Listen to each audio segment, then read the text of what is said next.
Users are the financial blood of YouTube. Without us, they don't exist.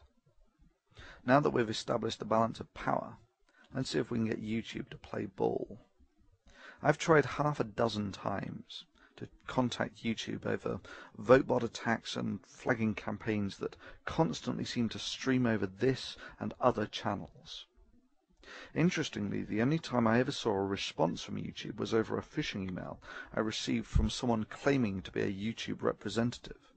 They'd given their channel an official look by embedding a featured video from YouTube's official advertised channel.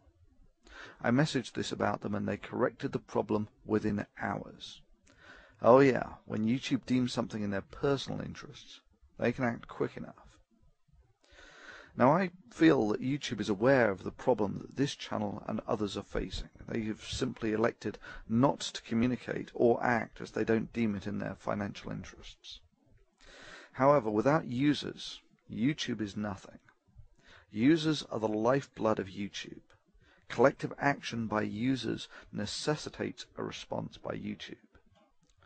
It has been my ongoing and lengthy experience that YouTube's help system is utterly ineffective and deliberately infuriating to use. It has become clear to me that YouTube not only reads messages sent to its advertised channel, but rapidly acts on them when it's in their best interests. This is, of course, essential to their financial existence of advertising revenue. They have to read these messages. Well, you don't have to be Einstein to figure out what the most effective strategy for the users is. If you're going to protest as a user, do it where it's effective. If you're unhappy with YouTube's inaction regarding vote bots, script voting, spamming, false flagging campaigns, and YouTube's inability to correct these mistakes, then feel free to voice your concern to this woman. Welcome to YouTube's very own brand channel. This is our version of an online media kit. I'm Susie Ryder. I'm the Director of Ad Sales at YouTube, and it has been staggering over the course of the last couple years to see YouTube grow from a small video sharing site to garnering the 6th largest audience on the web. There are a couple things that a marketer or an advertiser needs to get. The first one is that on YouTube it's really about participating. Look at me dancing with Soldier Boy. I'm participating. You heard Susie. It's all about participation. You can take her up on her offer and contact her either directly through YouTube's advertised channel or via the link provided. Basically, Google Susie Ryder's name. Now, I have no doubt that a company like YouTube will do their best to get the spam filters on this first thing Monday morning. So if you want your voice to be heard, it's best to use unique wording and probably include the odd line about advertising, etc. Be creative. And yeah, it has occurred to me that YouTube might shut me down for this.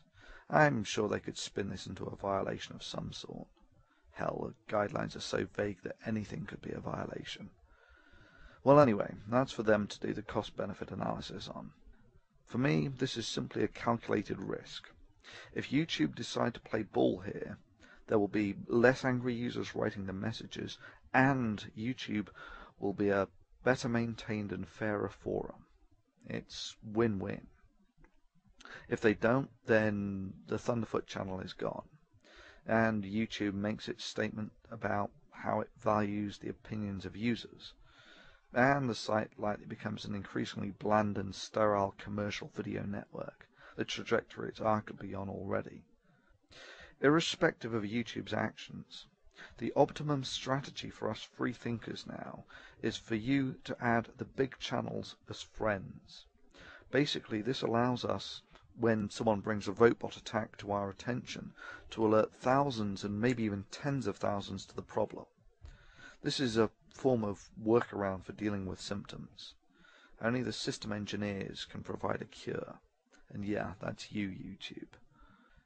Users, the time has come for you to decide if YouTube's inaction to correct the willful abuse and the detrimental effects that this has had on your experience of using YouTube merits you writing to them. Your collective actions will decide the outcome. To a very large extent, you, the YouTube community, will get the forum it deserves. Success or failure now lie within the hands of the users. It is time to choose your path.